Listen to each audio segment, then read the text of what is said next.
US Steel Košice dlhodobo pomáha komunite, pomáha nielen firma, ale ochotní sú pomáhať aj naši zamestnanci.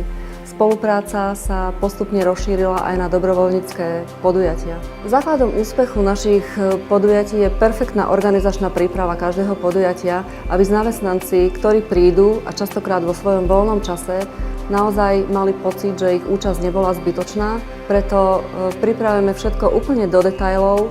Zdalo by sa, že organizovať dobrovoľnícke podujatie v takej veľkej firme je jednoduché, keďže máme viac ako 12 000 zamestnancov, ale tento počet môže byť i nevýhodou, pretože naši zamestnanci pracujú v desiatkách rôznych vzdialených prevádzok, takže komunikovať s nimi nie je jednoduché. Robíme to prostredníctvom intranetu, mailov, prostredníctvom nášho týždenníka Oceľ východu a veľmi dôležité je aj zapájanie našich vrcholových manažérov, ktorí sú lídrami aj pri týchto projektoch a stiahnu potom aj svojich zamestnancov. Tak som privítal, keď firma US Steel Košice pred rokmi zahájila ten dobrovoľnícky program, lebo ja som dlhoročný darca krvi. Účasť na týchto akciách mi prináša uspokojenie a že sme pomohli či už domu dôchodcom, zoologickej záhrade. Zatiaľ najväčší zážitok pre mňa bola účasť v dome pokornej staroby, kde sme zarastený park komplet vyčistili a potom, keď bolo dielo hotové, jak tí starí ľudia až pomaly plakali a si to cenili, že čo sa pre nich urobilo, bo neverili, že dačo v dnešnej dobe také dačo sa